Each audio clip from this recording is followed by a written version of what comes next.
City Clerk, please take the roll. Councilmember Allen? Here. Councilmember Althouse? Here. Councilmember Henry? Here. Councilmember Norman? Here. Councilmember Piper? Here. Vice Mayor Howdy? Here. Mayor Alinsky. Here, thanks. Okay, please stand up and join me in the pledge.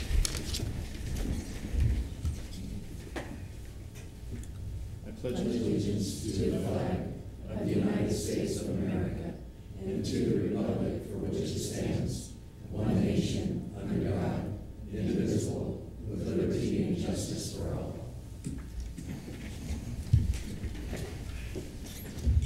Thank you.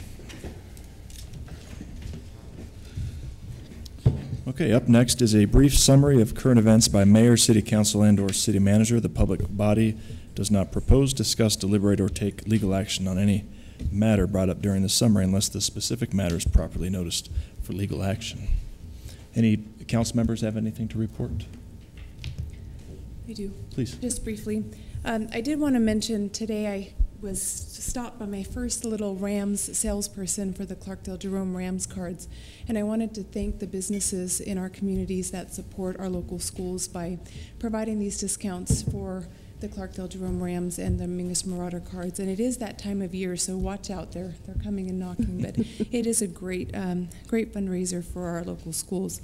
Also, recently, Mayor Alinsky, Council Member Allen, and myself attended the Verde Valley Regional Economic Organization Strategic Planning meeting, which was very informative. It's where representatives of local businesses, nonprofits, governments met to discuss regional strategic planning. Interestingly, most of the items that were discussed were also discussed by our council at our City of Cottonwood strategic planning meeting earlier in the year. But we focused on how we can move forward as a region, and it was exciting, and I'm really looking forward to putting some of the plans in place. So, thanks. Thank you. All right. Any other council members? No? Okay. I want to just take this moment to introduce our new Parks and Recreation Commissioner, Commissioner John Crosland. Would you mind stepping forward and introducing yourself? So last time we met, the council did appoint Mr. Crosland to serve, but he wasn't here that evening, so I thought we'd drag him in front of the council and ask him a few questions. So appreciate you being here tonight. Thank you. We just met too, just recently over in my office, and we chit-chatted about his interest in serving, and I thanked him profusely for being willing to serve. So if you want to share anything with the council, you're more than welcome to. Not sure what to share, but like the mayor said, my name is John Crosland. I've been in Cottonwood for 5 years and Flagstaff for 45 years. Be glad to answer any questions I can. Did you decide to come down where it's warm? Did you decide to come down where it's warm? Yeah, exactly. Tired of shoveling snow, right? Yeah. Yeah. I just say we like to meet the commissioners, and so thank you for volunteering, and thank you for serving your community. Thank you. Yeah, very much looking forward to working with you. If there's anything you need, please let us know. You bet. Great. Thank you very much. Thank you. All right. Nothing else from the council then? Oh, City Manager, did you have something to report? Just one real quick. It's that time of year again where the Cottonwood Youth Advisory Commission is accepting applications for commission members between the ages of 14 and 18. And the Youth Commission is a dynamic group of young leaders working towards a common goal with a shared vision and dedication to serving their community. Applications must be submitted by September 18th, and Hez and his folks will be going around to the various schools doing presentations and handing out applications, and if a youth member misses those presentations, they can pick up an application at the Recreation Center. Great opportunity for our young people. Great. All right. And we'll move on then to presentations. We have a presentation tonight from Arizona Forward. I'd like to go ahead and call you two women forward, please, and if you would introduce yourselves to the council. Thank you. Thanks for being here. Thanks for driving all the way up. Oh, it's a beautiful drive. Thank you, Mayor Linsky, members of the council. My name is Diane Brossard. I'm president and CEO of Arizona Forward. And with me is Lisa Groves, Membership and Development Director, Arizona Forward. Thank you. We appreciate it. The Cottonwood has been a member of Arizona Forward, and we're here. We got new leadership and wanted to introduce our organization to those of you who may not be familiar with it, and certainly maintain that relationship, which we find to be very important to our goal and mission. We do have a PowerPoint, and I see it's queued here. I'm so not technical. Will it? And don't ask me, because I'm in the same boat as you. So. I think we have help is on the way. Okay. We'll be brief. For those of you that may not be familiar with Arizona Forward, we are a nearly 50-year-old nonprofit business-based organization that advocates for a balance between economic vitality and environmental quality. And we do believe that the two go hand in hand. Hours passed after the last filter. Oh, that shows every time we turn it on. You're going to be required to go ahead and change the filter out if you're going to make a presentation. Will it just eventually just go away? Yes. Oh, there it goes. It's magical. Okay, I like that. All right, just,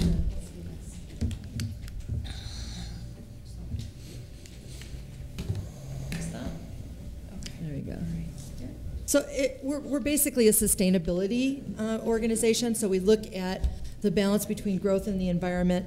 I think a few things set us apart as an organization, and one is the diversity of the members of Arizona Forward, from large corporations and Arizona's most prominent business representatives, but companies large and small, as well as a huge showing of government sector organizations, including cities and towns, some state agencies, Arizona Department of Environmental Quality, some federal organizations, other nonprofits that are mission aligned and similar, like the Nature Conservancy and the Friends of the Verde, are members of Arizona Forward. Educators, anyone who's interested in sustainability. These are some of our more prominent members, if you want to go back. The members that support us at a high level, from as much as $20,000 a year to $7,500 a year, and help support the programs that we present around the state. We started out, don't take this wrong, as a valley-based organization. We were Maricopa County-centric for 43 years of our history. In 2013, we went from one voice to many and expanded our mission statewide. And I have to say that it has been a very gratifying and rewarding experience that has been very successful so far to date. We look at 3 regions, north, south, and central. Yavapai County is considered part of our northern region. The original geographic scope or target area was originally the Sun Corridor between Phoenix and Tucson, where all the growth is supposed to occur. But then members started telling us, go north. They're into the sustainability thing north, and we found that we actually have better traction in this area and up into Flagstaff than we have in Tucson. Although I'm proud to say that we now have 4 major counties that are members of Arizona Forward, including Pima, Pinal, Coconino, Maricopa, and all 3 public universities are on board as well. So we built quite a foundation. We're governed by a 30-member board of directors with no more than 15 members of that board from any one of our single regions. And Lisa's going to talk a little bit about our programming, and then I'll come back to you. Okay. So as you might expect for a sustainability-minded group, our areas of focus are natural resources and sustainable growth and healthy communities. So to that end, we have issue committees. We focus on energy, land use, transportation. Water is a huge issue for us. I know that up here, that's a big deal. It is to us too.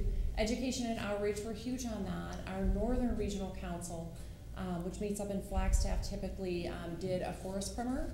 And that primer covers forestry, which obviously is a statewide issue. So issues in northern Arizona are a huge touch point for us and our voice, and we do a lot of education up here every opportunity we get. We have several signature events.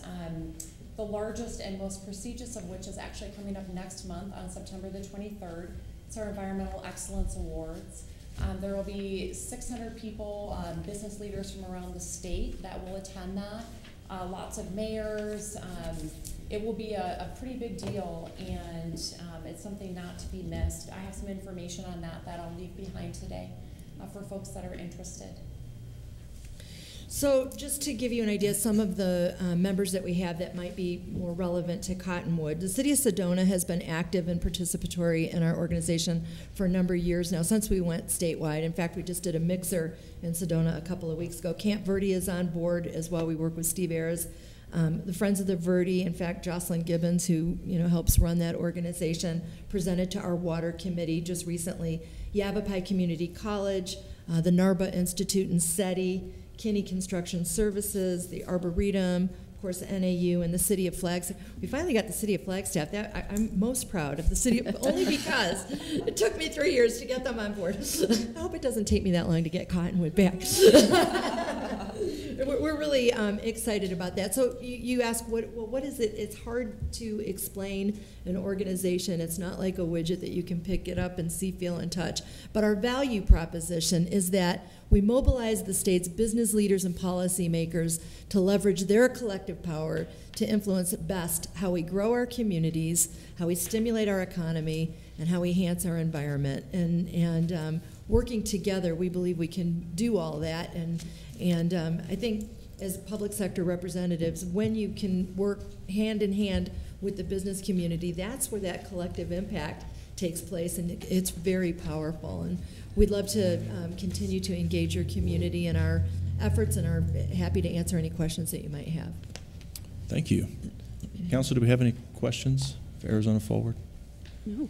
The reason I wanted to invite them up to present to us is because we were a member in the past, and that membership has lapsed. So I really wanted to have them come up, give a presentation to council so that we can put it on a future agenda item and see if maybe we wanted to become members again. So any questions you might have for them at this time might help you make that decision. No? Okay. I had a question just about your board members. How many of your board members are from the northern region? I would say maybe three or so of three or four of the. Joanne Keene, who is with Northern Arizona University, is chair of our Northern Region Council. So she's on the board and on the executive committee. Her wingman, so to speak, is Tim Kinney of Kinney Construction, who's also out of Flagstaff. So the two of them, and in fact, we're having a Northern Region Council meeting August 31st in Flagstaff at Little America, followed by a mixer. So I'd invite you all. I would love to send you the invitation. It's a complimentary mixer to give you, you'll get a chance to meet some of our leadership and, just get a feel for who we are and what we do. Okay, and that's up in Flagstaff, you said? Right. Okay. Is there a mixer that you'll have around in this area anytime soon? We just did one in Sedona not that long ago. So we got the one in Flag, and the Environmental Excellence Awards, I can't say enough about that program. It's in its 37th year. We do it in partnership with SRP. It showcases everything that's right about Arizona in a range of categories, from buildings and structures to site development and landscape, public art, technology, media. There's a Governor's Award for Arizona's Future that we present in partnership with the Governor's Office. It is the most inspiring program, I think, that we do. And there are a lot of entries from Northern Arizona that are finalists. So if September 23rd, we will leave that invitation, and we'd love to host some of you, all of you, anybody that's willing to make the trip. It's at the West End Kierland. Not a bad place to stay. Very good. Well, if you could get that information to us, then that'd be fantastic. We'll leave it with that. Right. Good to see you. Great. Okay, very good. Well, thanks for being here. Thank you. Appreciate it. We're going to go enjoy the heart of wine country. Okay, good. Thank you. All right. We move on then to call to the public. This portion of the agenda is set aside for the public to address the council regarding an item that is not listed on the agenda for discussion. However, the council cannot engage in discussion regarding any item that is not officially listed on the agenda for discussion and/or action. Is there anybody in the audience tonight that would like to address the council on an item that is not on the agenda? No? Okay. Is this, ma'am, is this an item which is not on the agenda tonight? I believe so. I don't have a copy of the agenda, but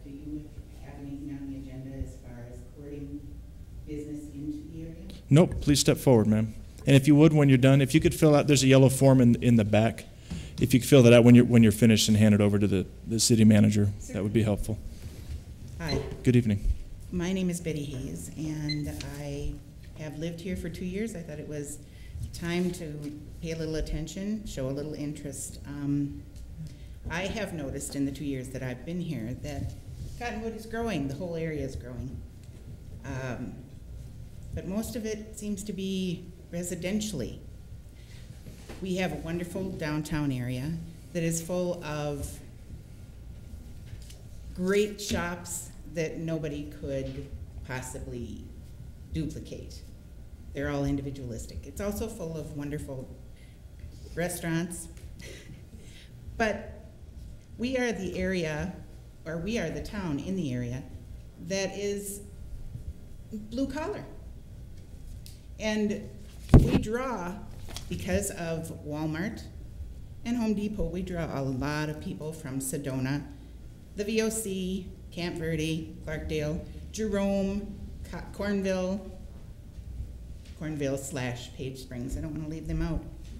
That whole area is a total population in 2016 of 44,000 people. We should be courting some big box stores, some mid-priced restaurants, because we have great restaurants downtown. We also have some mid-priced restaurants that are great that aren't downtown. We need some mid-priced stuff. Maybe a couple chains. Maybe something from the Darden Group or Chili's International or Romano's.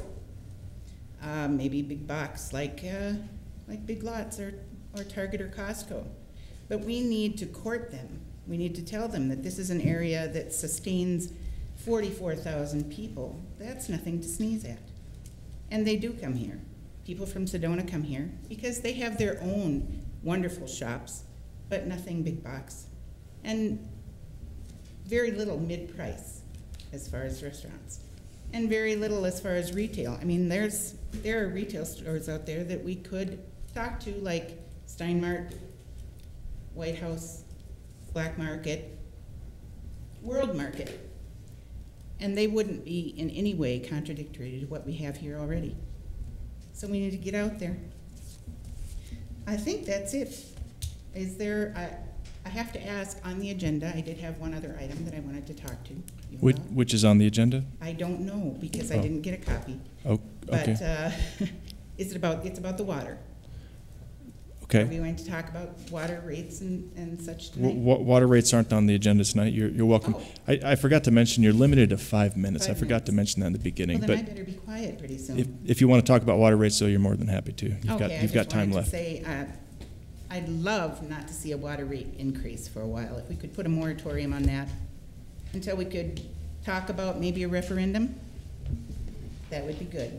Because once again, I'm representing just 80 households, but every single one of them, the head of the household is fixed income. And we just got a water rate not too long ago. Like I said, I've only been here 2 years. It certainly would help us. And that seems to be a lot of the people here in town. Seniors, fixed income. Thank you. Thank you, Ms. Hayes. Appreciate your comments. Okay, anyone else from the public wish to address the council? No? All right. And we'll move on to approval of the minutes from the regular meeting of July 6, 2017, work session of July 11, 2017, and regular meeting of July 18, 2017. Make a motion. Okay, I'll second. Motion to approve the minutes as written. Okay, I'll second that. All in favor? Aye. Aye. Any opposed? Okay, minutes are approved. All right, moving on to unfinished business then is ordinance number 623, amending the zoning map for 2 parcels of land totaling .18 acres of land located at 920 North Main Street and 925 North Cactus Street, to change certain district boundaries and classifications from the present zoning of C1 light commercial to PAD planned area development. This is the second and final reading. Mr. Ellis, good evening. Thank you, Mr. Mayor, Council. Scott Ellis with the Planning and Zoning Department. As mentioned, this is second reading of ordinance number 623, also known as the Lemaine Project, Lemaine 919, down here at 920 North Main Street and 925 North Cactus. Main Street building is multi-use, commercial on the bottom, residential on the upper floors. The Cactus is all residential with approximately 6 residential units. It was presented to you July 6th, and the applicant requested a little bit of a delay because they were out of town for the second reading, and that's why it's now in front of you tonight, a couple of weeks later. The applicant is here to answer any questions, provide any other input, or if you have any questions for me. Do we have any questions for staff? No? No. Okay. Would the applicant care to step forward and make a presentation? I just have a couple comments. If you would, please, sir, step forward and introduce yourself. Thanks for being here tonight. I am John Haupt with Lemaine Development, and we met back on July 6th. And just want to give you a little update of where we're at on the project. But first, I want to know if there's any questions on the project, any comments? Questions for Mr. Haupt? Just, you might be giving this update, but were you able to squeeze in that 9th parking spot? I'm really just curious. Well, the good news is we did hire an architect about a month ago. He's here today. His name's Bobby Woods. He's a local architect. Our original architect retired, so Bobby took over about a month ago, and we're moving forward. I guess that's the update. We're moving forward, hoping to break ground first part of next year. So that's really the update. Okay. So no definitive answer then on that 9th parking space? Not yet, no. Okay. But he's, you know, we're going to working on it. So. Okay. Working the numbers. All right. Any other questions for Mr. Haupt? No. I would just add, it doesn't sway my, in any way. I was just really just more curious since we had talked about it the last time. So. Yeah, okay. All right. Anything else to add? Nothing else to add. No? Okay, very good. You ready for a motion? Okay, thank you. Thank you. I move to approve ordinance number 623. Second. Okay, Councilmember Althouse made the motion and Norman seconded it. All in favor? Aye. Aye. Any opposed? Okay, motion passes. City Clerk, please read ordinance number 623 by title only. Ordinance number 623, an ordinance of the Mayor and City Council of the City of Cottonwood, Yavapai County, Arizona, amending the zoning map of the City of Cottonwood, Arizona for 2 parcels of land totaling approximately .18 acres located at 920 North Main Street and 925 North Cactus Street, APN 406-22015 and 406-22020A, so as to change certain district boundaries and classifications thereof from the present zoning of C1 light commercial to PAD planned area development. Mr. Mayor. Thank you. Okay, next under unfinished business is ordinance number 627, amending the zoning map of the City of Cottonwood, Arizona for 2 parcels of land located at 770 North Verde Heights Drive and 75 West Pima Street, so as to change certain district boundaries and classifications thereof from the present zoning of R1 single-family residential and C1 light commercial to PAD planned area development. This is the second and final reading. Welcome back. Thank you again, Mr. Mayor. Again, known as the Galileo 33 project, ordinance number 627, was presented to you on August 1st, just a couple weeks ago. There's been no changes, no other concerns presented to staff from any neighbors or residents or anything like that. Okay. And the applicant is here as well to answer any questions on this one. Questions from council for staff? No. Okay. We do have one member of the public who would like to speak tonight.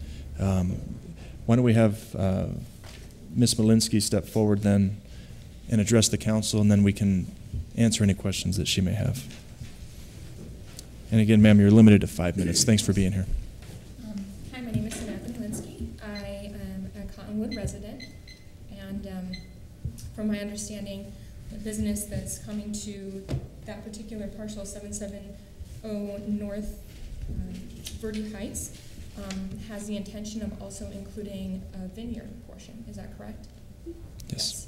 My concerns arise from any agricultural perspectives.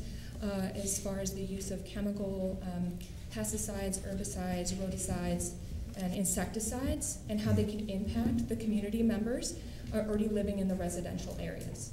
Okay. So I'd like to know, what their agricultural practices would be, because that would impact my family. I have 2 young children, as well as being pregnant. And statistically, in wine country in California, the highest concentrations of cancers are located in wine country. Okay. So my concerns about the safety of my family, as well as the community members, because we are so close in proximity to where they're going to be building, that it raises concern and health concerns, not only for my health, but also it's so close to the where all the business is. So any patrons that come here could unknowingly be exposed if they were using any type of chemical pesticides or agricultural practices that could harm not only us, but also the environmental impacts of that. Very good. You're not the only one that had that concern, and appreciate you being here tonight. That same concern was brought up during the first reading, and they had their vineyard manager here at the time. I don't know if he's here. Not here this evening, but I believe the developer can probably answer your questions. Okay. So thanks for being here. Appreciate it. Thank you very much. If we could then have the developer come forward.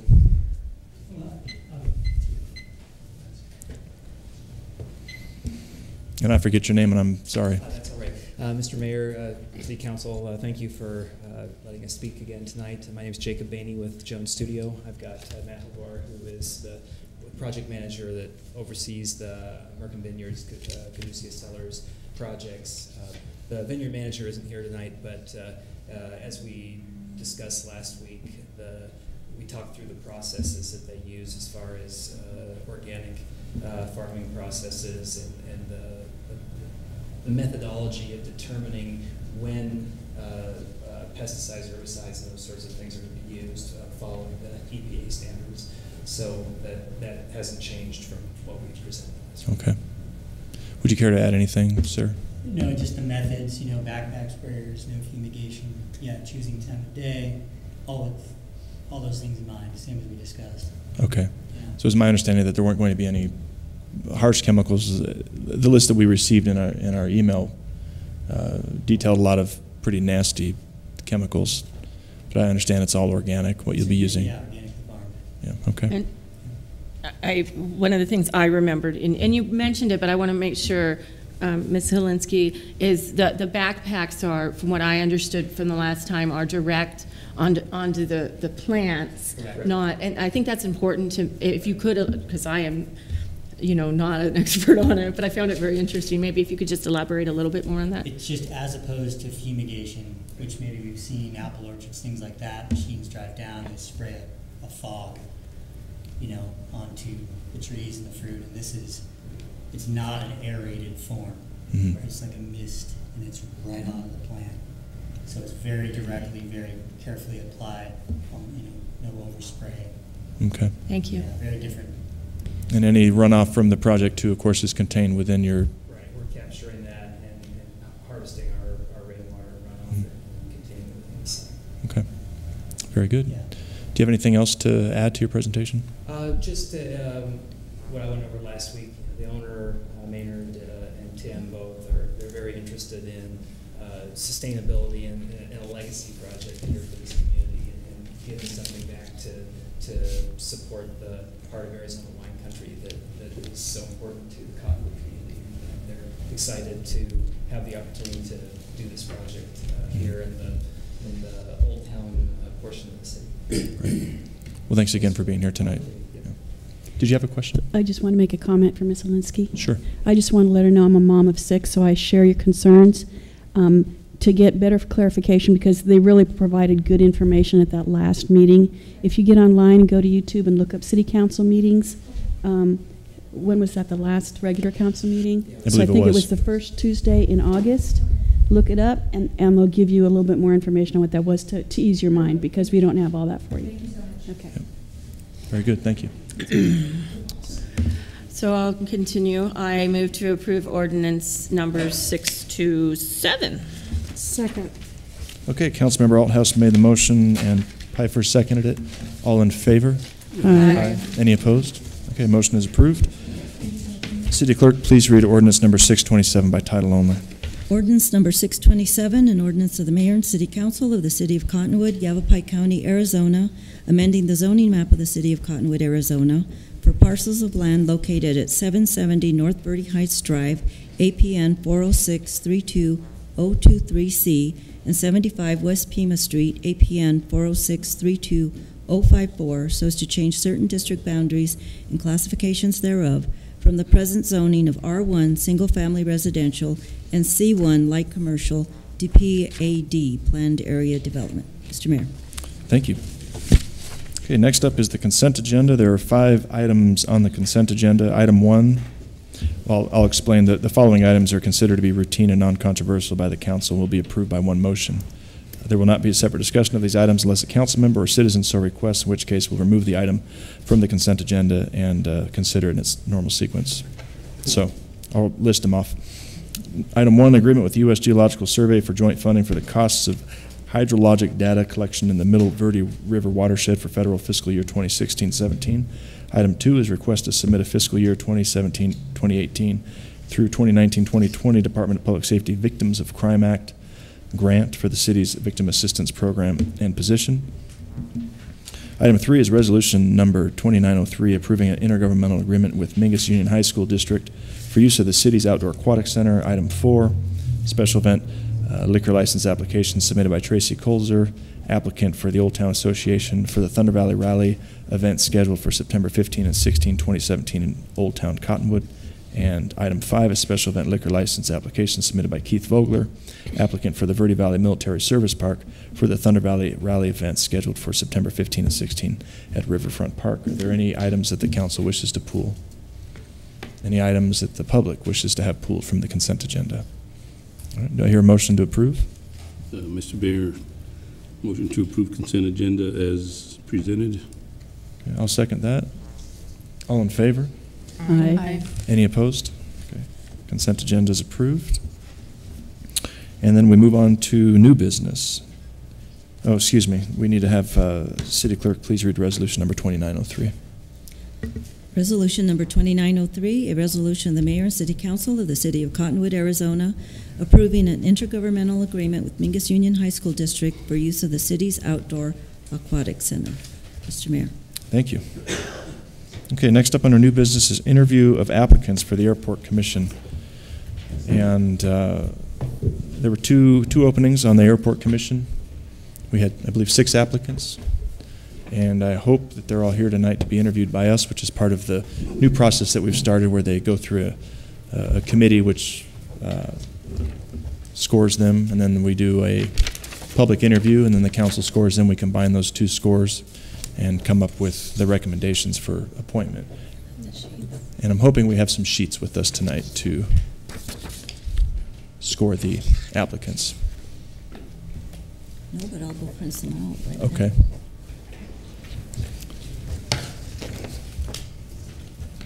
All right, so we can just have a few moments of awkward silence here while we wait for the sheets to be. We'll take a 5-minute break. Can we just move out of order?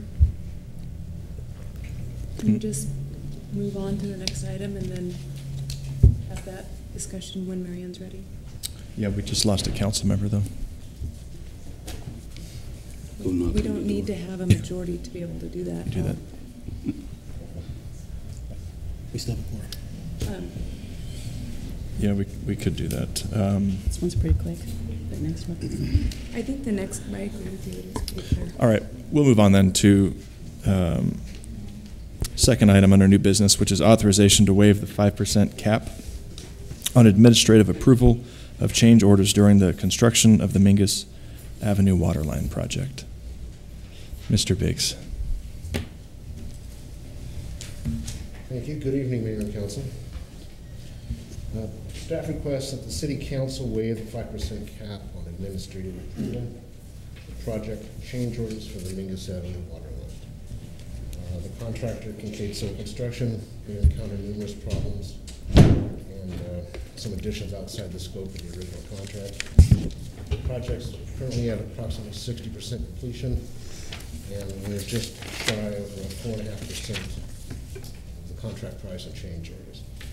I have an outstanding $26,000 change order pending, and I'm meeting with the contractor tomorrow to discuss another possible change order. Council, have any questions?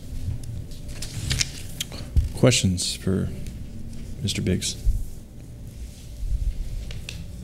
I didn't catch that last part. How many change orders do you anticipate? I have one outstanding currently. I'm meeting with the contractor tomorrow to discuss another potential change order. But we anticipate no more than 2 more? I can't say that. I wish I could. I'm thinking probably another 5% cap, and hopefully that'll get us to the end of the project. So for the benefit of the public, what is it that's caused so many change orders? Some of it is the quality of the plans that we're working with. They didn't show a lot of the underground utilities that the contractors run into. So the largest single change order is an addition that the utility department requested. It's a series of connections from Mingus Avenue south on 6th Street that improves the connection to the existing water systems and improves fire flows to the businesses in that area, the Vetraplex area. That's a specific one. That's the single largest change order, and that was a request on our part. The others was an extension of a boring pit because there were utilities in the way that they had not anticipated or had not found when they potholed it for the project. The outstanding change order is for a series of utility connections that have to go across some underground utilities that were not shown on the plans. So each of these connections has to be maneuvered between the existing utilities. So all this takes time, and the contractor wants to be paid for his time. So. And how was it that the utilities didn't show up on the drawings? The drawings themselves are not particularly good. They're not. It was a very short engineering and design process for the water line. The water line's preceding the road project, and we're being pushed to finish our part of it before the water line project starts. So, and the push is based. If we had more time, we would have spent more time in engineering and design, but we needed to move forward. The approval process by itself is 2 months before we could put it out to bid. And the push is based on the road project, correct? Correct. Make sure we don't run out of the grant funding. Okay. Exactly. Okay. Mayor, I think that's probably there. That single item is the reason that we do have change orders. Yes. Is because those are oftentimes not anticipated, or the maps that we do have are incorrect. We knew so going in there I really understand that. We don't particularly like them. It makes us look bad. So. Yeah. I'm not crazy about them either. No. I understand. All right, Council, how would you like to move forward with this?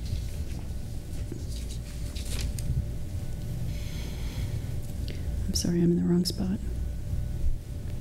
I think we need to move forward with it. I mean, can I make a motion?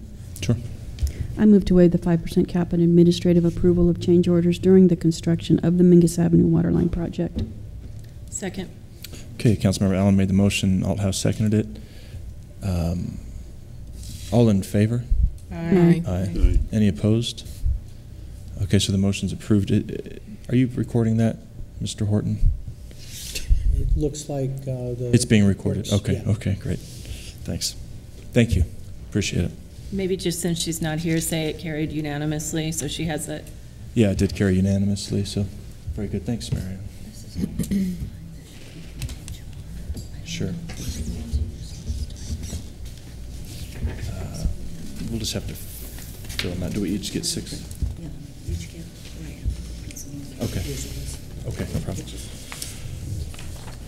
Okay. We'll keep moving on down the list here. So item 3 is award of bid for the Cottonwood Kids Park injection well number 1 to KP Ventures Well Drilling and Pump Company. I believe that's you, Mr. Whitmer. Is that? Good evening, Mayor, members of the council. My name is Tom Whitmer, as you all know, and I'm back.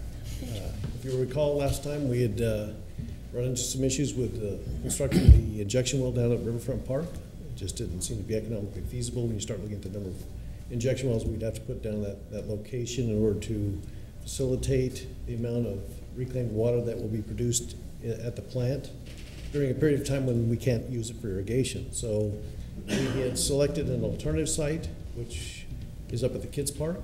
And as I told you back then, we'd be going out for bid. We went out for bid. We got 3 well drillers to submit bids. They range from approximately $123,000 to $250,000. KP was by far and away the lowest bidder that we received.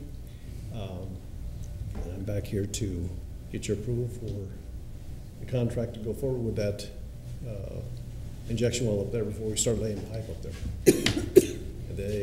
This will also include the actual testing of that injection well after it's drilled to determine what the potential capability of that well is for injecting reclaimed water at that site.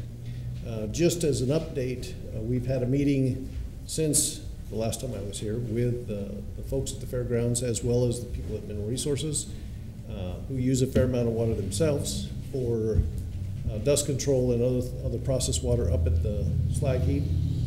And they have an interest in potentially using reclaimed water up there as well as the fairgrounds, in addition to what we'd be using on the kids' park for irrigation. So it looks like we potentially at that site would have multiple uses for reclaimed water in addition to the injection of whatever's left over. So it looks fairly promising.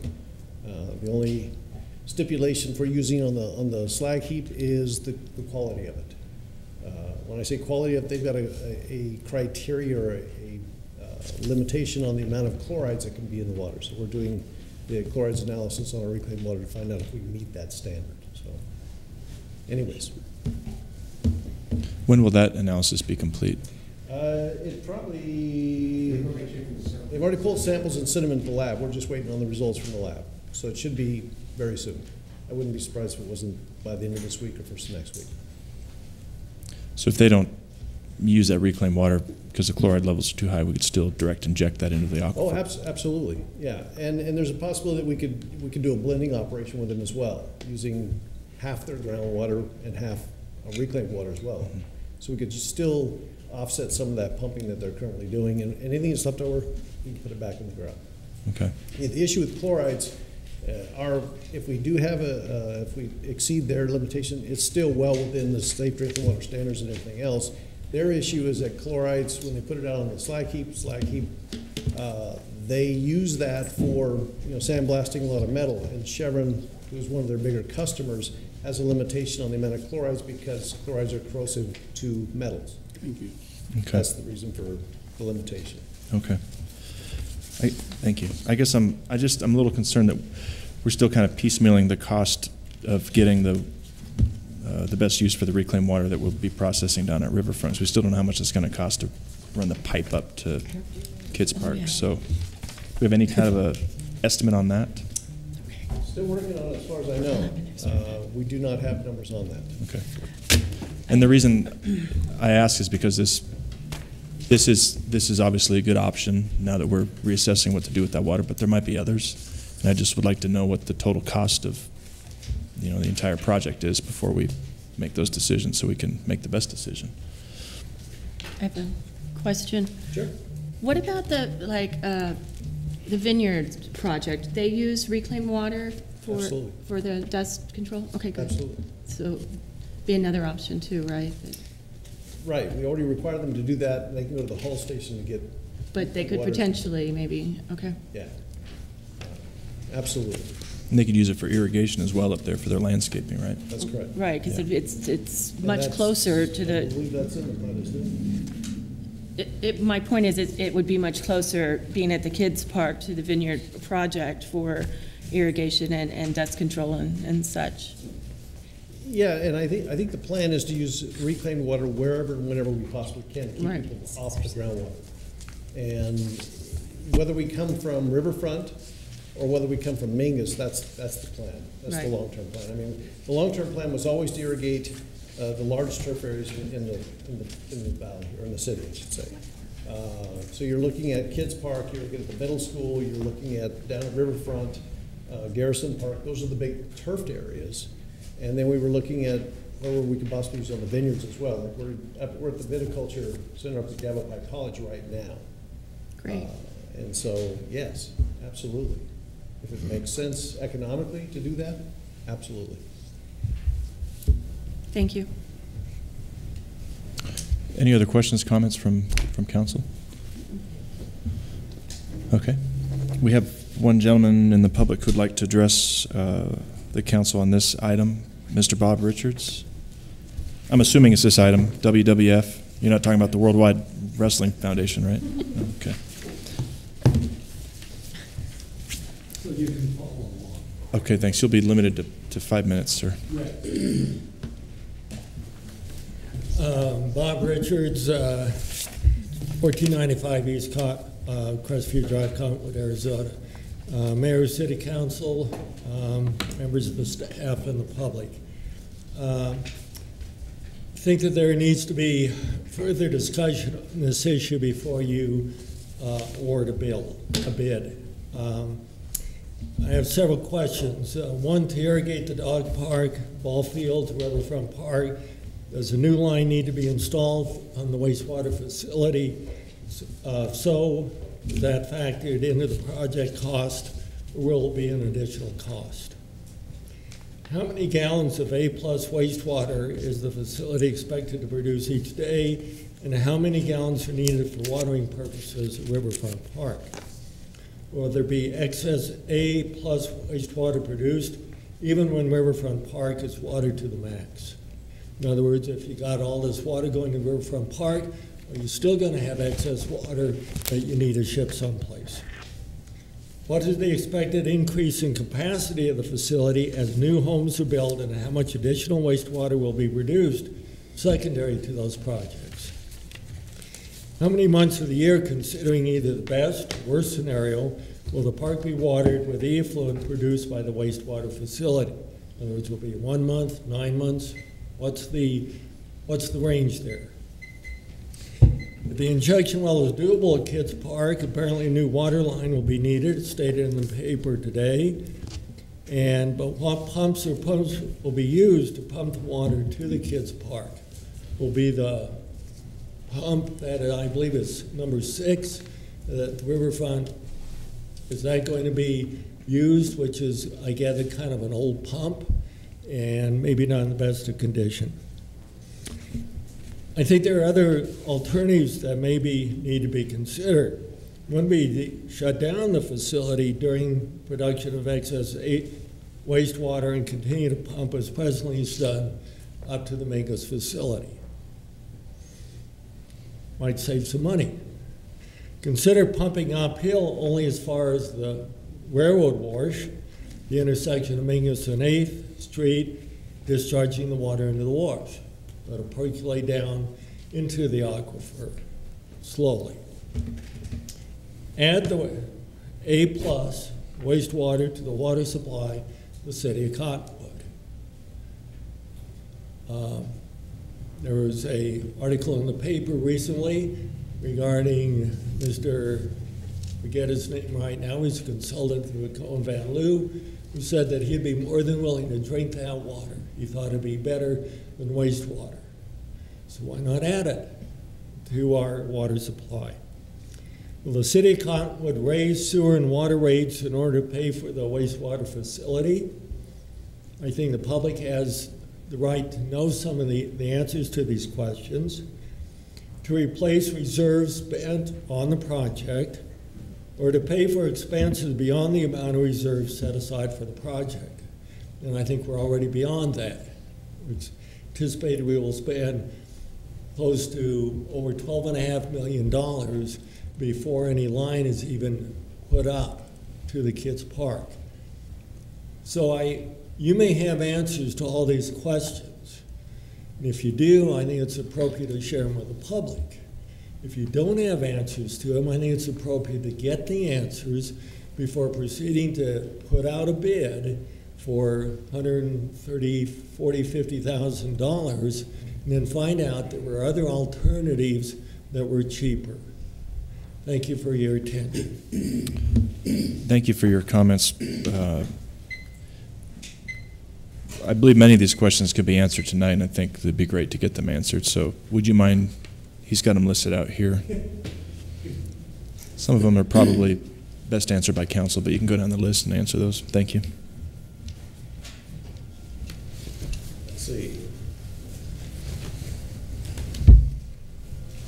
Question number 1, to irrigate the dog park and ball fields at Riverfront Park. This is the line we installed. About 2/3 of that line is already in. Runs under 10th Street into the parking lot. Runs by the ball fields, and eventually it dead ends in the gardens. So the majority of that's in the East Street connection. If you could speak into the mic. Excuse me, on the east side of 10th Street, from 10th Street to the treatment plant itself where the pumps are. That connection needs to be put in, and that was part of the original plan cost. Okay. Second question. How many gallons of A+ wastewater is the Riverfront wastewater treatment plant expected to produce each day? The capacity of the plant is 300,000 gallons per day. That's what it's listed at. Mm-hmm. Will we be right at the 300,000 gallons? Probably will be between the 250,000 and 300,000 gallons per day is what we anticipate operating the plant at. Let's see. How many gallons are needed for watering Riverfront Park? We figure right now we've got about, what have we got? About 20 acres down there in turf right now? At the Riverfront? Yes, the entire park is we're roughly 20 acres right now. We can use about 3.5 acre feet per acre there. Okay, 1 acre foot is 325,851 gallons of water. So you're talking about putting 3.5 acre feet on that thing from March through about the end of September.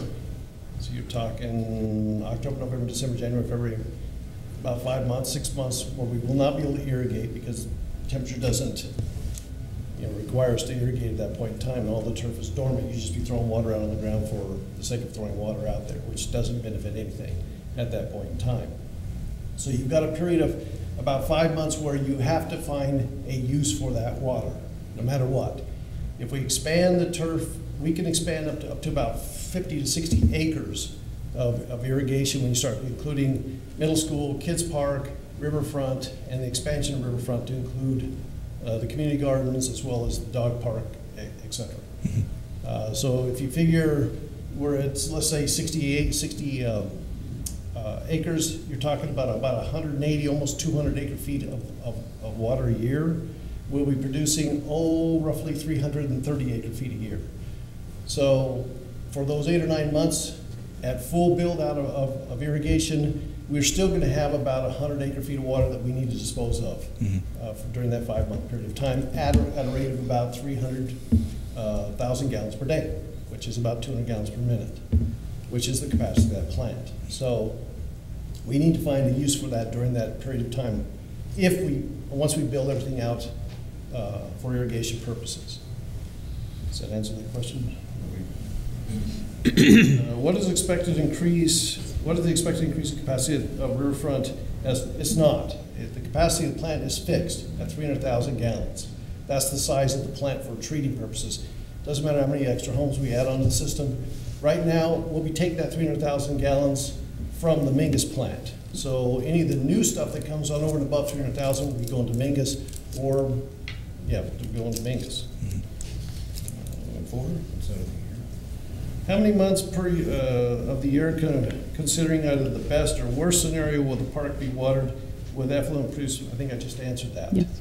During the irrigation season is the only time we'll be applying water there. So we're not talking about applying water in October, November, December, January, and February. And probably just beginning towards the latter end of March.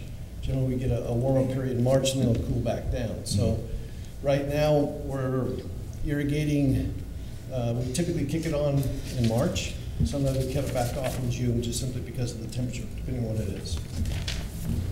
Question number 5, if an injection well is doable at Kids Park, apparently a water line will be needed. What pump or pumps will be used to pump the water to the Kids Park? Those pumps are already on the side of the roof. Yeah, they were part of the design. They were already in the plant. We do not have to add any additional pumps in order to pump up to Kids Park. We have sufficient pumping capabilities to pump all the way to the park. The only thing we're talking about doing is adding pipe. 6. Have other alternatives been considered, such as shut down the riverfront during production of excess A+ wastewater and continue to pump as presently is done up to the plant at Mingus? Plants aren't designed to be operated and turned on, and turned off, and turned on, and turned off. They're not designed that way. You've got a biological factor that is required to operate those things efficiently and effectively. When you start shutting them down and letting them sit idle, it's a problem. And DEQ is not going to allow us to just turn them on and turn them off. It's not going to happen. So that one, we can't shut it down unless we've got a severe mechanical issue that we have to shut it down. Consider pumping uphill only for as far as railroad wash at the intersection of Mingus and 8th Street and discharging the water into the wash. We have the same issue we have anywhere else when you start discharging into these dry washes or ephemeral washes. We have to go back to DEQ first and foremost to get a permit to do it. We can't allow anything to get to the river at this point in time, which it would eventually would. We have an issue as well is that we're not gaining anything by discharging it into the wash. Now people say, well, it's recharging the aquifer. It's not recharging the regional aquifer from which we pump from.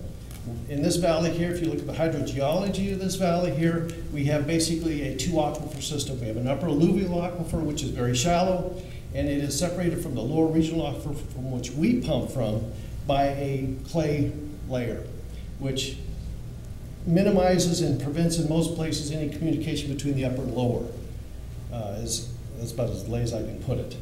So if we put it into the wash there, you will get some infiltration into that upper alluvium. You'll get a lot of the trees that line that wash that will consume a great deal of it, the vast quantity of it, and very little, if any, will benefit the region. Well, none of it will benefit the regional aquifer. Some of it may get to the river, but very little. So it doesn't make a lot of sense if we're trying to actually build a portfolio of putting water back into the regional aquifer from which we pull from. It doesn't make any sense to do that. Right now, we discharge from Mingus into Del Monte Wash. All the studies that we've shown shows none of that water gets back to the regional aquifer. It basically is consumed by riparian vegetation that lines that wash, and some of it actually gets into the upper alluvium, which slowly over time may get back to the river. Let's see. Add the A+ wastewater to the water supply for City of Cottonwood drinking. I told you that long term, that's a great idea. And if we had the rules in place to do that and the money to do it, because it's going to take some added treatment processes to that in order to make direct potable reuse a reality.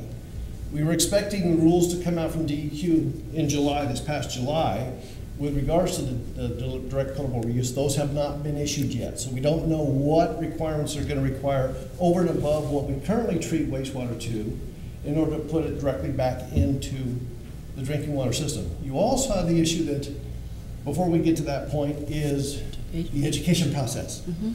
Just overcoming the perception of toilet to tap is something that is, in some cases, very insurmountable. You know, people don't want to think they're drinking something they just put down a toilet. So, you know, that's into the future because it is the most efficient and effective way to use it. I mean, if you can put it right back in, that's a boom for us. I mean, we're producing right now about 1,000 acre-feet of water a year. Our total pumping is around 2,400 acre-feet a year, which is down 1,000 acre-feet from what it was just 10 years ago. So if we could do that and offset what we're currently doing by almost 40%, that would be huge. So in the meantime, best thing we can do is put it back into the regional aquifer system. Let the groundwater clean it up over and above the A+ standard, and then people are more, they enjoy it more. Maybe in the meantime, quit calling it toilet to tap. Call it pure water. That's what they're calling it now, is pure water. Yeah. A+, yeah. It's close, but not perfect. Will the City of Cottonwood raise sewer or water rates in order to pay for the wastewater treatment facility, to replace reserves spent on the project, or to pay for expenses beyond the amount of reserves set aside for the project? That's the short answer is no. Those funds were already in place prior to the starting of construction. 7 questions. Was that all the questions? That's great. Yeah. Thank you. Thank you very much. Mr. Mayor, it may be beneficial to have Tom talk about, creating another water source through reclaim and comparing that to what it would cost us to go out and purchase surface water rights. Would you like to hear that? Please. Mm-hmm. Okay. Right now, we've been on a quest, an adventure, so to speak, to obtain surface water rights. Surface water rights, there's pros and cons to them. The pros are it's renewable, first and foremost. Secondly, once you do have it, you have it in perpetuity. It doesn't go away. You actually have a legitimate water right that is there. It's recognized by the courts. It's recognized by the state of Arizona. Right now, we have no water rights whatsoever other than the surface water rights that we own, which is just a small chunk. We own about 125 acre-feet of surface water rights approximately. All the water that we pump from the ground, we have no rights to those. There are no groundwater rights outside of active management areas in the state of Arizona. So we're subject to the adjudication, which has been underway since the late 1970s. And how that will play out when it ultimately comes to some sort of resolution is anybody's guess at this point in time. Some people feel that we may be restricted in how much water we can pump. Some of the wells that we currently pump from, they may say is appropriable groundwater or surface water, meaning that water would eventually made it to the river anyways, so we're going to classify it as surface water. So when you start talking about surface water, it's something that we've been on a quest to try and obtain, long before I even came to the city, which has only been 5.5 years ago. So when you start talking about an acre-foot of water trying to purchase it, we have been made, people have offered to sell us water rights from anywhere from $10,000 an acre-foot to as much as almost $100,000 an acre-foot. People think it's gold, and so they think they have something amazing. The issue, however, that when you start looking at surface water rights as well, is when you start trying to purchase them, there has to be a sever and transfer of those rights to the city if we were able to purchase them. Therein lies the big problem, because all severs and transfers are subject to protest. If somebody protests that severance and transfer of that water from this piece of property to a piece of property owned by the city, we'll never receive that water. If somebody protests it right now, unless you can resolve that protest, it will sit there in limbo forever. That's one of the problems you have. The second problem you have is that you need to prove up that right when it's severed and transferred, meaning that a lot of water rights that are out there may not be using the same amount of water that they once were. In other words, there are a lot of water rights, no, I shouldn't call them water rights, I should call them water claims. They have not been adjudicated yet. They're pre-1919 rights, they're claims to water. A lot of those are significantly more water than what they've actually put to use. Perhaps the best example is if you go up here to Perkins Ranch. Perkins Ranch has a claim, and don't hold me to this, but it's in the thousands of acre-feet of surface water claim. It's an incredibly great claim from the standpoint of a priority date, which surface water is subject to. In surface water, the doctrine of prior appropriation is the ruling genre of the day, which means the person who put the water to beneficial use first has the senior right to the use of that water. Well, theirs goes back to the late 1860s, if I recall correctly. So from a priority standpoint, they rival anything that the Salt River Project has or anything that any of the irrigation companies here in the valley have.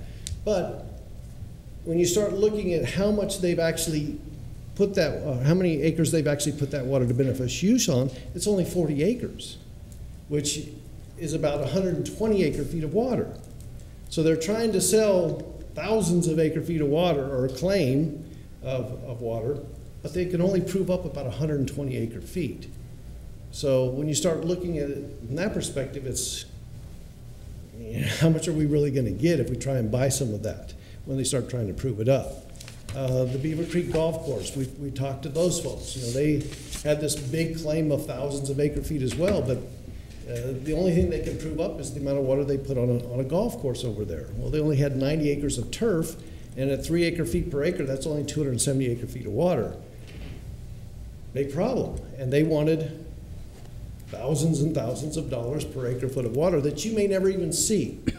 So that's been the dilemma that we've been having to deal with here in the valley. You also can't go and buy surface water rights in another watershed. In other words, I cannot go over and buy surface water rights over on the Black River or the Verde River, or not Verde, but Salt River, and try and bring them up here. Surface water rights are pertinent to the land to which they've been put to beneficial use. And moving them around is not an easy task, but you cannot move them from one watershed to another watershed, or from one source of water, i.e. the Salt River, to the Verde. You can't do that. And it only makes common sense, because if you're talking about surface water where people, downstream users, have water rights, if you're taking water that was proved up on the Salt and moving it to the Verde, for instance, you'd be taking a paper water and moving it over and trying to put it to physical use, which would impact the groundwater or the surface water users downstream. So that's the reason for that. So you start looking at what it costs us to put water in the ground. It's costing us, excluding the upfront capital costs, you're talking, down in the $100 per acre foot range. If we go out and try and buy this stuff, you're talking anywhere from $2,500 to, if you can get something for that in this valley, and thus far we've been unable to find that, up to tens of thousands of dollars per acre foot. Okay. So we use ditch water currently to irrigate a lot of riverfront, right? Yes. So if we're going to be using our reclaimed water, are we going to give up our rights? No. How so? The plan is that we will still continue to use that periodically. And as long as we put it to use on a periodic basis, we're good. So just a couple times a year? Kind of. That's all it takes? That's all it takes. Okay. That's all it takes. Right now, surface water rights are subject to forfeiture and abandonment, which is to what the mayor is alluding to here. Yep. If we don't put it to use, you run the risk of forfeiting that water right through abandonment. That's the big issue that's hotly being contested right now, and the courts finally came out and made a decision on it, basically saying, because in this valley here, there are a lot of lands that at one point in time were irrigated, but haven't been irrigated for tens of years, because, and they, in many cases, they have roads on them, they have buildings on them, but there's still water rights associated with that land, or water claims in most cases. And people are now saying, well, we'll just go get that water right. Well, the courts finally came out and said, no. If you've put a building on that thing and it's been there for years, you've abandoned that water right. Mm-hmm.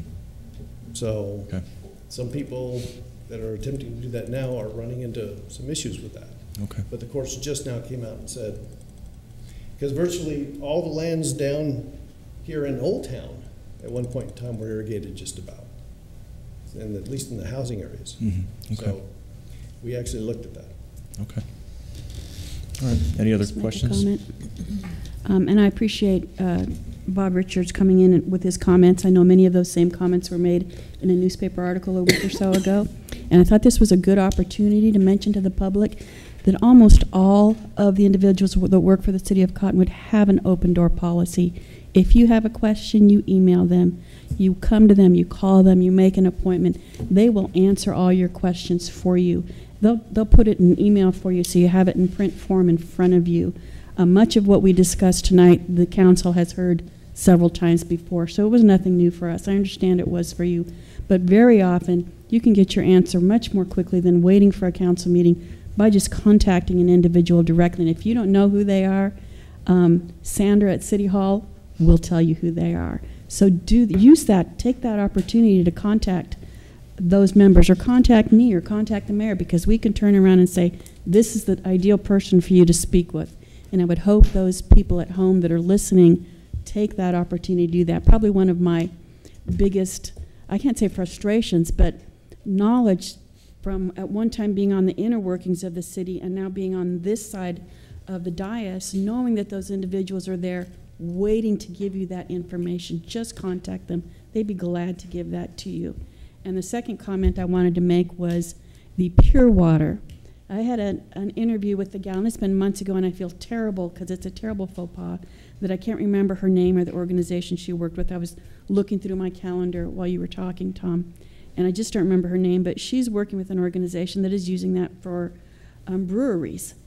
And it's called Pure Water is what they've changed it from, rather than toilet to tap. It's much more palatable. And though your suggestion is wonderful, it's going to take a lot of public education. That is definitely not something that's going to happen overnight, because it is distasteful to a lot of individuals until they really get educated and understand what happens to our water. So I appreciate it, but I want you to understand it is in our minds, but that's not something that's going to happen overnight at all. All right? Thank you very much. Please. If I may say just one more thing. You know, one of the reasons that we kind of went down the recharge route, so to speak, groundwater recharge, is for the fact of the adjudication. The adjudication here in the last 12 to 18 months has really been ramping up. There's been a lot of push to move it up to the Verde. They've been focused almost exclusively on the San Pedro, the lower San Pedro, or I should say the upper San Pedro. And based upon what we're seeing that has come out of the adjudication courts thus far for that area with regards to what is being classified as surface water, what is being classified as groundwater, it appears now as if most of our wells will be pulled into the adjudication. When the original discussion about the adjudication was underway, up until just the last couple of years, it didn't appear as if any of our wells, with the exception of maybe the one right down the riverfront, would be pulled into the adjudication. Now it appears they're all going to be there. And one of the things that we gained by doing recharge of our excess reclaimed water is we build a portfolio of credits that is recognized by the state, such that if and when the adjudication gets here, if they deem that some of our wells that we're currently pumping are pumping surface water, we now have a portfolio of credits to offset that pumping to allow us to continue to use that until we can build up a solution to meet that unmet demand that may occur as a result of having to limit how much we're pumping. And that's very key. So this is more than just a means of getting rid of reclaimed water or using it to some use. It is a means of actually building this portfolio of options for us, i.e. surface water, groundwater, and now reclaimed water through recharge credits, such that if and when that adjudication gets here, we're in a much better situation than we would otherwise be. Very good. Thank you for the information. Any other questions from council for staff? Would you like this back? Yeah, please. Thanks. Thank you for answering those. All right, how would you like to move forward then, council, on this item? You ready for a motion? You want a motion? Yeah, I don't think there's any further discussion. So. I move to award the contract for the City of Cottonwood Kids Park Injection Well Number 1 project to KB Ventures Well Drilling and Pump Company, LLC. Second. Okay, Councilmember Aldhouse made the motion. Alan seconded it. All in favor? Aye. Any opposed? I'm opposed. My reason for being opposed is just that I don't want to piecemeal this. I want to know what the whole cost is going to be, make sure we're looking at all the options before we make a decision, so, as I stated earlier. All right, the motion is approved. All right, let's backtrack then and go back to interview of applicants for the Airport Commission. I'm very sorry that we weren't prepared. Thanks for sitting through these other agenda items. So if we could then move forward with this. So, Mayor? Yes. I'm going to step down because I'm on the committee that Very good.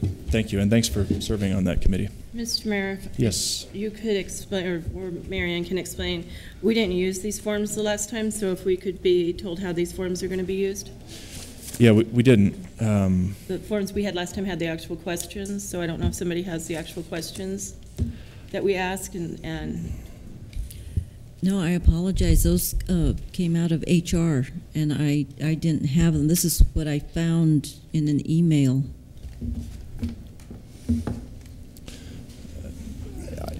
And I don't recall what those questions were.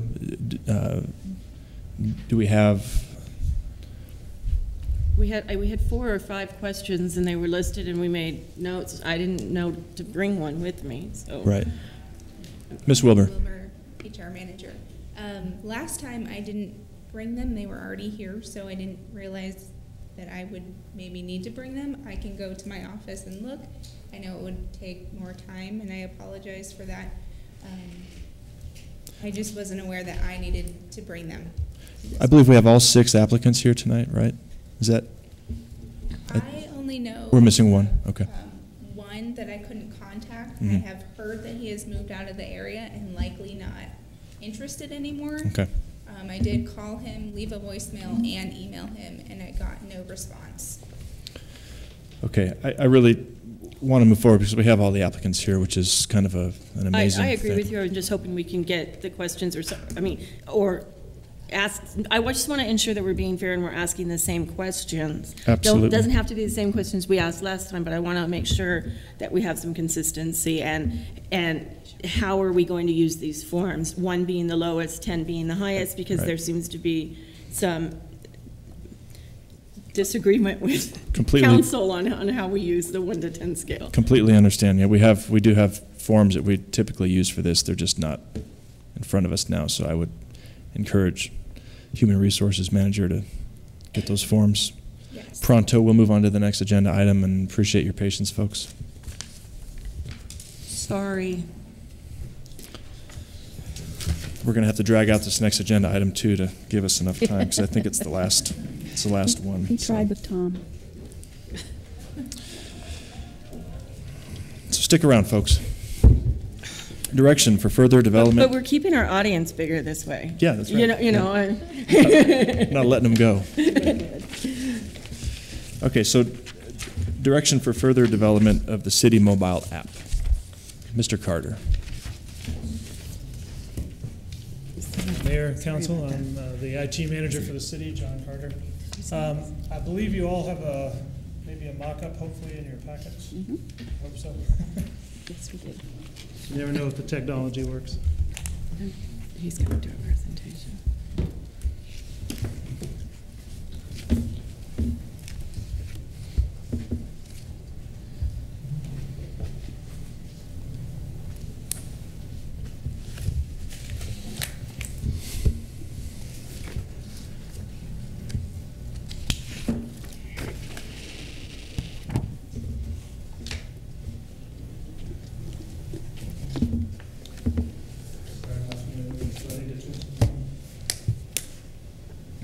You're the IT guy, come on. I was going to say, John, do you need some help?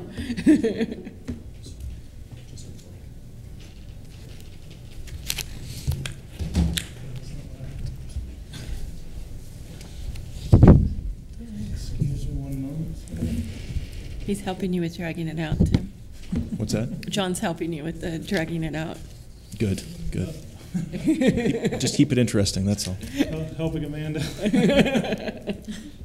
All right, just so everyone can see the mock-up we have. We have renamed it from GoCo to My Cottonwood. That seemed to be a general consensus. So if you look at the mobile app, we've used the great picture as the background. We have gotten a few more submissions since then, because this is the original picture from the website. And there were some negative comments about the way the grapes look, so I think we have a little bit better shots now. But the mobile app, as you can see, are we all fairly familiar with mobile apps in general? Let's just pretend like we're not. Okay. One of us isn't. So all these buttons do certain things. The top left, for instance, the Agenda Center, goes to the agendas on the website and just brings them up for the user. The few things that we've added that are not necessarily represented here accurately are the being able to submit any kind of notification to the city. And someone mentioned, I think it was you, Ms. Allen, mentioned that folks can contact someone directly here if they have a question. Right. The one thing they can do is on our website at the very top, there's a sign up button, and you can create an account on the website, and then you can email a question directly to us. So someone straight from either the mobile app or the website can submit a question. Currently we have 5 options. We have 2 utilities options if they want to have a question about their water or sewer bill. Mm-hmm. We have things to, in case there's an issue they find on the streets or sidewalks. And then we also have just a general comment that someone can either leave a comment, leave a kudo, leave a problem, Okay. and we'll get it to the right folks and get their answer to them. And they can get an email or a text, whatever they prefer. Also, another option with the app that they can do is now take a picture of something that they find as an issue or something and then email that directly to us. Sweet. Nice. Great. And we can, we have the option to create more categories or, and we'll do that as we go along, I think. Also, they have, it's called the request tracker. It's the fourth row there, third one over. That's where someone can submit a request or a comment to the city. Okay.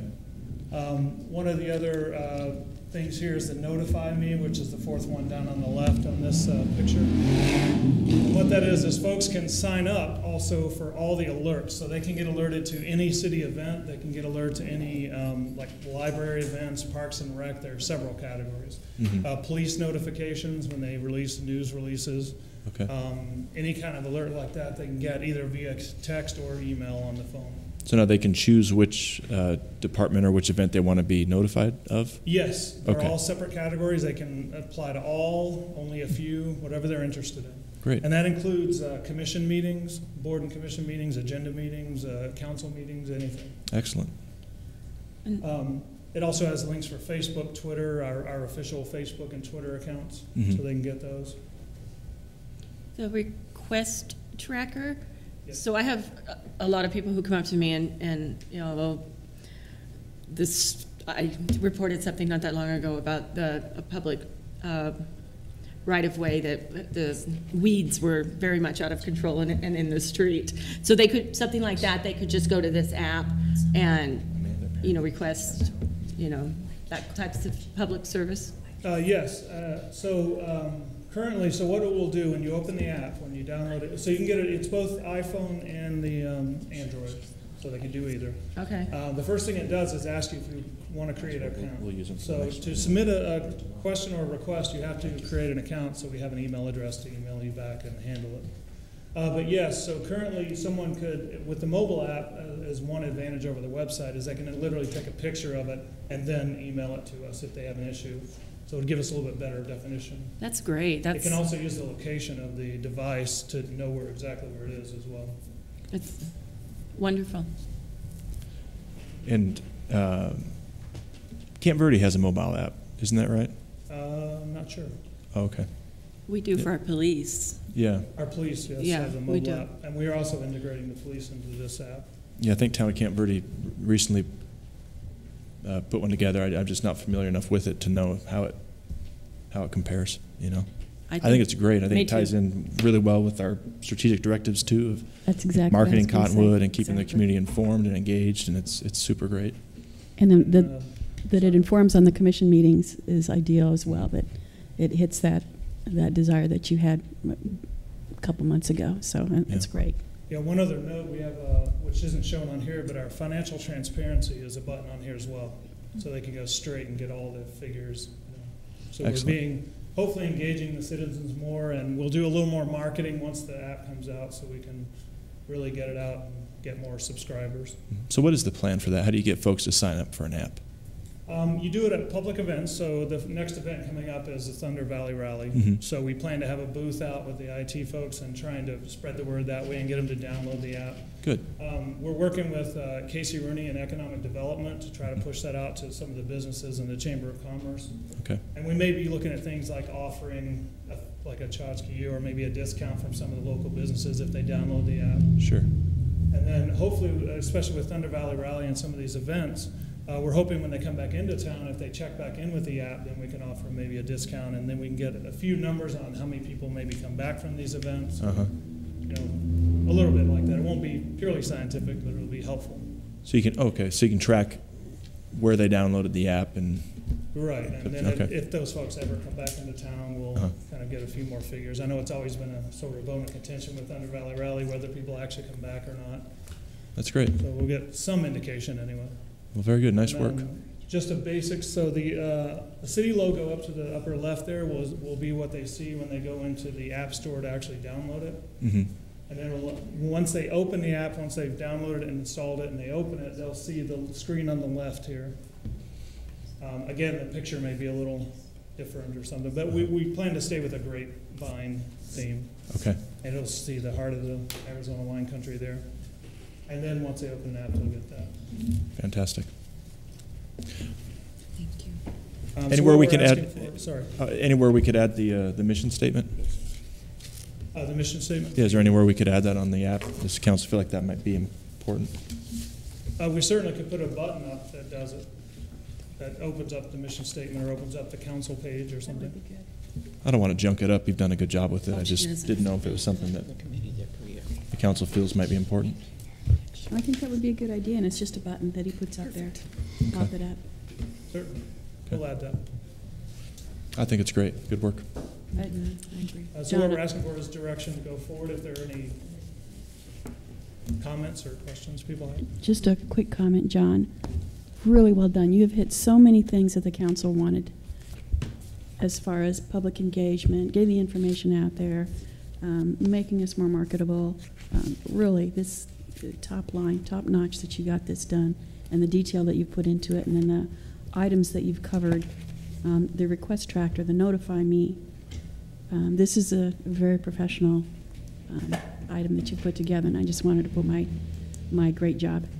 Thank you. I'd also would like to thank Rudy Rodriguez, our Deputy City Manager, and Hezekiah Allen and Jody McCooch from the Police Department are all in on the committee to do this. Very good. Great.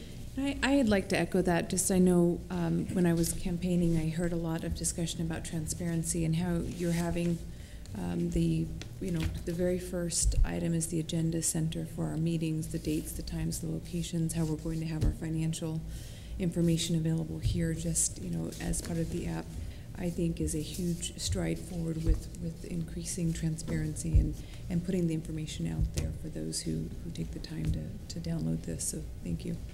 Our current thoughts, just so you know, our current thought is to have, in the upper left, is to have whatever the next big event is, in this case, Thunder Valley Rally and like Cottonwood Home Tour, Historic Home Tour, and Walking on Main. The second item over would be the Agenda Center, but it would still be very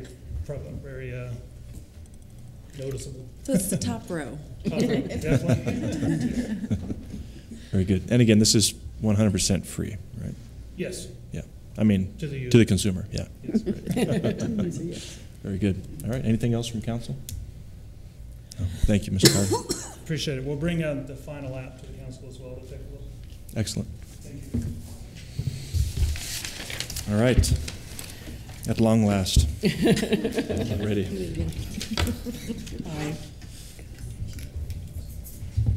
Now we know we have at least 5 people that are going to sign up for this app right away when it comes on. So. All right. Just give me a moment here to get to the agenda item, and then we'll. Thanks for the lights. Call folks forward. And we'll just do this in order that they're presented in our packet. And again, you've all been scored. All the applicants were scored previously by another committee. But the council also wants to interview you and ask a few questions and give you an opportunity to ask questions for us. And then those 2 scores are going to be combined, and then that will become a recommendation for council to make the actual appointment, which will take place at a later meeting. So there will be no appointments made tonight. We're just going to interview you. So, if I could then, call forward Mr. Boggs. Are you here tonight? See the one gentleman that's not here? Okay. All right, then, is there a Thomas Clark? There is. All right, please step forward, sir. Good evening. Thanks for being here. Good evening, Mayor, Council. How can I assist you tonight? Well, we have a few questions for you. They're pretty easy. I've been studying all night. Okay, good. All right, first question is, please tell us why you wish to serve on the Airport Commission. Well, I've flown for a long time, and I live in Gray Fox, and I live under the traffic pattern. And I know our HOA group has inquired with the city in terms of safety and noise, and they've come and talked to me about that a little bit in terms of what is a normal process for that. I, of course, have been interested in flying for years and have a lot of experience doing it, and am very interested in participating in the city events. So I thought this was a good way to do it. Very good. And what are your specific qualifications for the Airport Commission? I suppose it would depend somewhat on what is the goal of the commission. And I'm not sure I specifically know that. Okay. But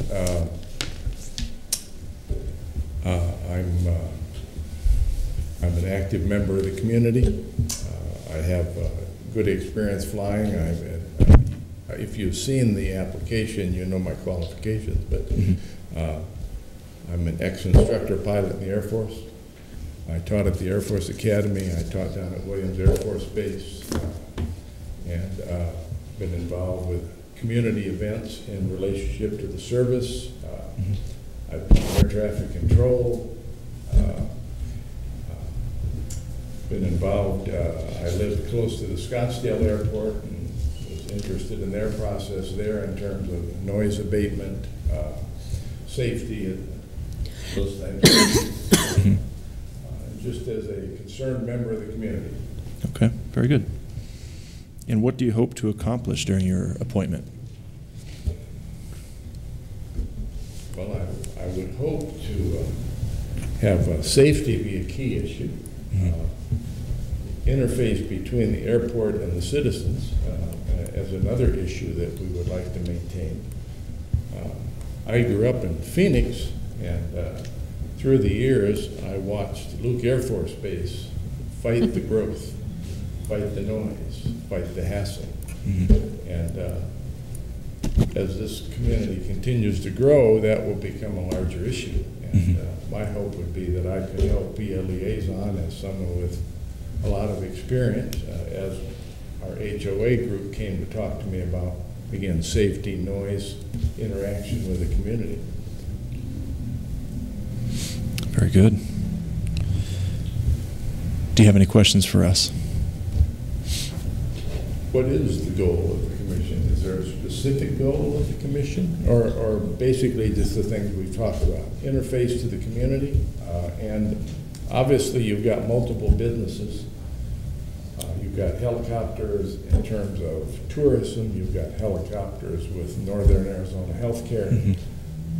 I've worked with the helicopter guys at Northern Arizona years ago. I used to do all the IT work at the hospital in Sedona, and then when we purchased this hospital. And I've known some of those people for a long time. So, yeah. I believe that the Airport Commission probably has a strategic plan that they work on. It's on the website. And their goal really is economic development, to be advocates for the airport. So they're looking to grow, have the airport grow and be financially attractive to the city itself, then I assume. Is that the goal?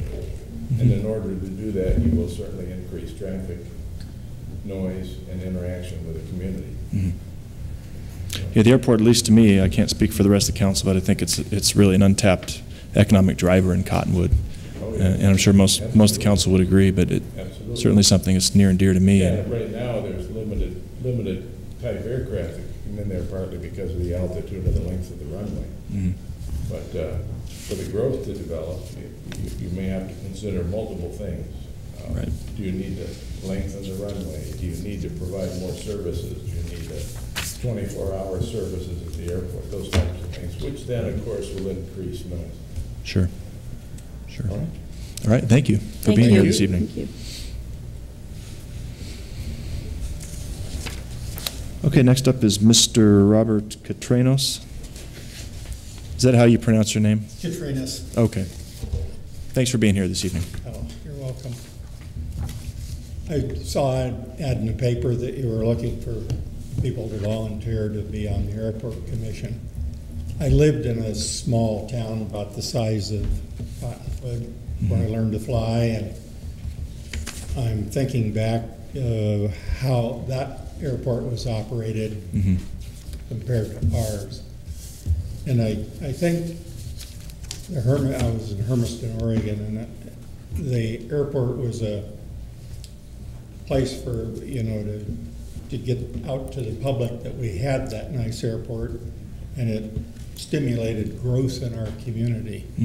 And I think that's what Cottonwood is looking for, is some growth, some corporate people.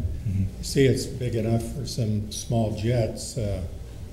We do have a Cessna Citation that comes in there all the time, so yep. It's plenty big enough for that. But I think it needs to be advertised more and put out that we do have that nice airport, and it would stimulate growth here. I know we got AmThac in Hermiston, quite a few big companies because of our airport. And originally it was 2,400 foot long, and we lengthened it to 4,500 feet, which made it accessible to a lot of airplanes. So. Okay. And that is I could relate what took place there and what is going on here. I am a commercial pilot with all the, instrument and all that stuff. So. Okay. So I believe you answered the first question. The second question then I think you're segueing into is what are your specific qualifications for the Airport Commission? Well, I'm a pilot, so I'm familiar with airports and that. So I was active in A.R.S, belonged to the Flying Club, and was president of the Oregon Pilots Association. And so I realized what an asset an airport is to a community. Okay. And what do you hope to accomplish during your appointment? Probably to get more industry or growth taking place, and I think we need to push the airport a little bit and advertise it that we do have it, and it is a worthwhile facility for the community. It is a growth opportunity. Very good. Do you have any questions for us? Not really. No. I think that's probably what the city wants too, is some more growth and to utilize the airport to its utmost. Very good. Thanks for being here tonight. Okay, next we have Mr. Ronald Crum. Good evening. Thanks for being here.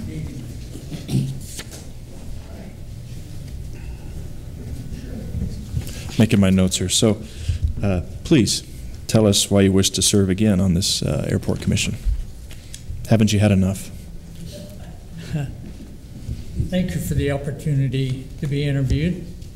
I would like to serve on the Airport Commission. I am a private pilot. I'm a strong believer in general aviation, and the Cottonwood Airport tends to serve that segment of airport services. Okay.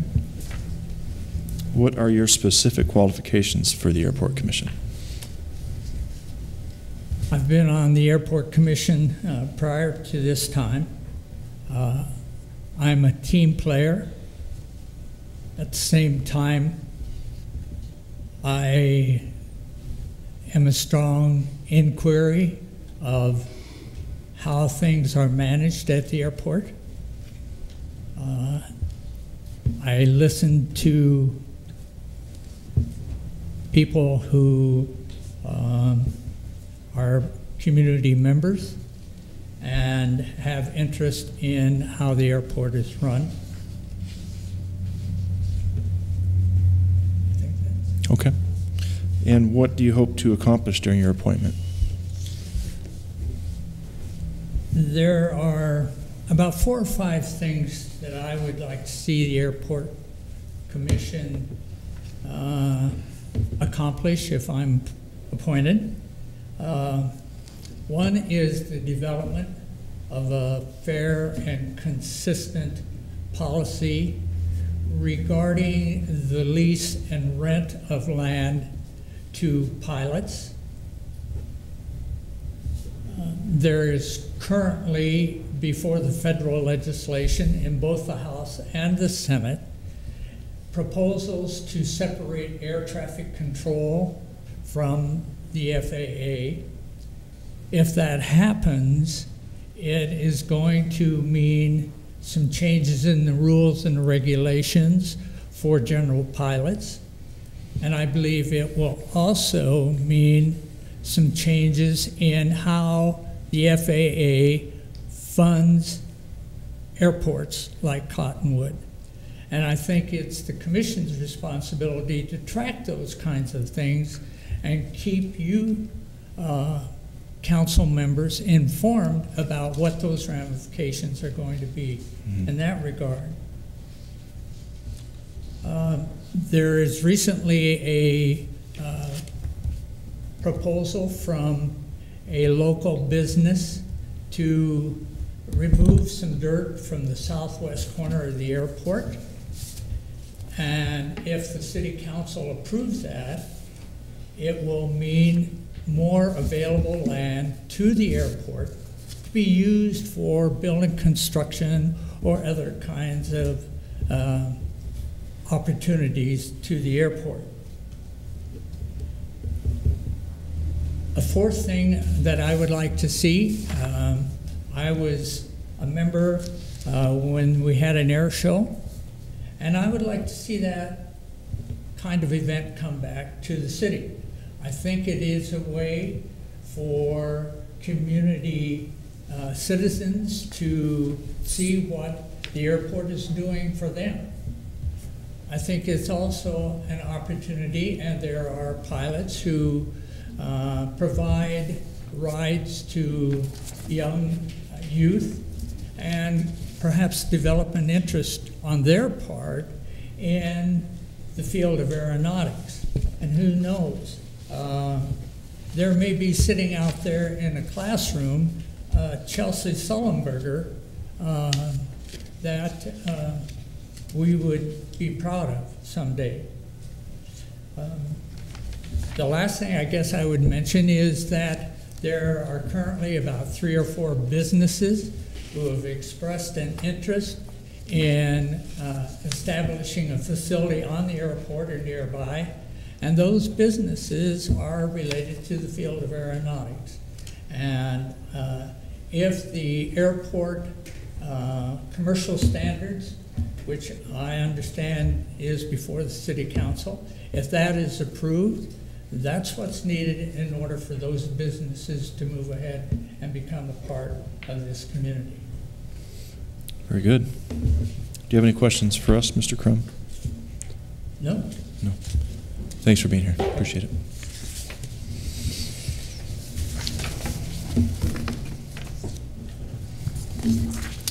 Okay.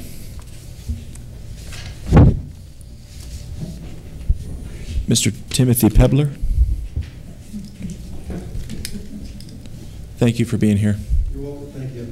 Thanks for sitting through the meeting. I appreciate that. It's been very informative. I'm sure. All right. Question 1 is, please tell us why you wish to serve on the Airport Commission. Well, it's been echoed by most of them. I'm a pilot. I've been a pilot for a number of years. I'd like to, the thought of the plan has come up. What's the plan for the City Council, or for the Airport Commission? And Cottonwood is, I think, going to be undergoing a consistent growth spurt. And we have the wineries. And again, bring the people to the wineries. Make it accessible with the aircraft. Those are the kind of people that would typically go to a winery, that have the means to be able to come on a moment's notice and be able to utilize the airport in a good way. The other thing I would like to be interested in is, and it's been mentioned about the student pilots. I don't know that Yavapai County or Yavapai College has any aviation studies at the college. That would be an absolute excellent opportunity for Yavapai College to have that, and for the Cottonwood Airport. Okay. All right. What are your specific qualifications for the Airport Commission? Well, I don't know about specific qualifications. Again, I'm a pilot. I think I have a unique background in my forensic engineering studies, or forensic engineering, and always looking at the safety factor. There were a couple of crashes here about a month ago. And is the airport protected? Did the airport have any cause or contributing factor to that? That's always got to be something in the back of your mind. Okay. All right. And what do you hope to accomplish during your appointment? Again, I think it's a plan of what does the airport want to do in the future and in the near future. And how are you going to implement that plan? How are you going to attract people to be able to come up here to the Cottonwood Airport? And I think really it's making the airport as safe as it can possibly be, protecting the city council, protecting the city of Cottonwood, protecting the airport, and just making sure that that everything is being done and in place to make Cottonwood Airport the safest airport that it can be. Okay, very good. Do you have any questions for us? I don't. You don't? Okay, well, thanks for being here. Appreciate it. Thank you very much. Appreciate it.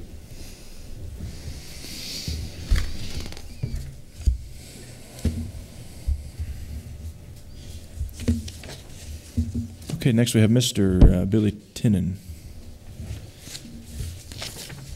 Thank you. If I get to stand up. Good evening. Thanks for being here. How's everyone tonight? Good. Okay. You ready for your questions? Sure. You're re-upping, right? Pardon me? You're re-upping. Absolutely. Yes. Okay. So please tell us why. Well, been on the commission since its inception, so it's been what, 10 years ago. We've taken care of a lot of issues that have come before the commission, and we've got a lot more to go. And I'm not a quitter, so I want to see it come to fruition. Okay. What are your specific qualifications for this airport commission? Well, when I originally signed up 10 years ago again, being a non-pilot, I felt that I was a citizen's representative. And I don't know, it gives me an ability to look at things objectively because I have no personal agendas. I'm not a pilot. I'm not with the city. I'm just a person. Okay. That's pretty much it. Okay. What do you hope to accomplish during your appointment? Well, I do love aviation. I love flying. Whenever somebody gives me a chance to get at the yoke, I'm very pleased. I would like to see, well, as you mentioned earlier, growth of the airport. There's a big opportunity at the Cottonwood Airport for the entire valley. We just need industry and business in here. And it's got to be a good, harmonious working environment between the city and everybody else included. Okay. Okay. Do you have any questions for us, Mr. Tinnen? Not a one. I'm just short and sweet. Okay. Very good. Appreciate you being here. Okay, thank you. I have one question, not for Mr. Tinnen, but maybe for Amanda, if I can. Yes, please. I don't believe Mr. Clark is still here. Is Mr. Clark still here? I think he left. I am not familiar with that street address, and I believe one commission member needs to live within the city and one can live outside of the city. Gray Fox, I think, is in the city. No, not the Gray Fox one. I'm sorry, it's not that one. It was the first general, no? That was Thomas Clark. Okay. Yeah, Eagle View Drive, okay. It wasn't specific whether or not he lived within the city. Yeah, he's in.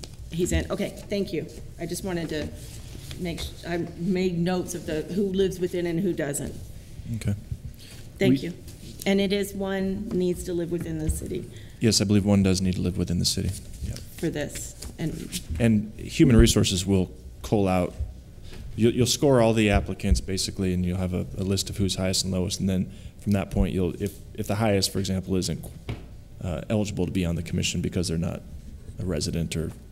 So far in this new process, what we've done is our city clerk, Marianne, has collected your interviews and tallied the scores, and I've already given her the matrix of the committee. Mm-hmm. The previous few times she's totaled them together and come back to you with that. Okay. If you would like it changed for me to do that, I'm more than willing to do that as well. No, I think the point I'm trying to make is that it's not up to the council to weed out who's eligible or not. That's something that's done on your end, right? Yes. Okay, great. All right, we do have the chair of the Airport Commission here this evening who would like to address the council, Mr. Jim Money. Thanks for being here. Hope you enjoyed the council meeting. I did, thank you, Mayor. I hope you sign up for that app as well. I will, definitely. Mr. Mayor, council members, city staff, Jim Money, I'm chairman of the Airport Commission. We've had a, how can I put it, a very busy and challenging year dealing with a lot of complex issues. And Morgan applied the lash to us very frequently and kept us busy, very busy. Both Ron and Bill were very good at shouldering the load and helping us move forward. They were always there. I would just like to add, I would just like to say, I would like to recommend them to be reappointed to the Airport Commission. They're very valuable members, have been, and they will be again. Thank you. Very good. Thanks for being here this evening. And while I have both you and Mr. Scott here, the council did review the commercial operating standards, and that's a very exhaustive document. You really did do great work on that, and really commend all of you, the commission and staff as well, because that was and I did sit through many of those meetings, and there were many heated discussions, and you really did produce a fine document, so thank you for that. Okay, so we've scored everyone. At another meeting, we'll make the appointment, and appreciate everyone taking the time to fill out the application and get involved in this very important commission. Thanks for being here. Thank you very much. I move we pay the claims and adjustments. Second. Okay, so Councilmember Allen made the motion and Henry seconded it. All in favor? Aye. Aye. Any opposed? Okay. And I did send a letter to the clerk about her review. You did? And she would like to go into executive session for her review. I move we move into executive session. Second. Okay, Alan made the motion, Henry seconded it. All in favor? Aye. Aye. Any opposed? Okay, we'll go into executive session.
Come back into regular session. Second. Okay, Mayor made the motion and Councilmember Allen seconded. All in favor? Aye. Aye. Any opposed? All right, we reviewed the city clerk's performance for this year. We gave her some goals, a lot of positive feedback, and we are not entertaining any merit increase at this time, but we do appreciate all that she does for the city of Cottonwood and for the citizens of Cottonwood. Move we adjourn? Second. Yes. Did you? Okay. All in favor? I was going to second, but Tom's going to beat me. Aye. Aye. Any opposed? Okay, then we're adjourned. Thank you. I voted aye without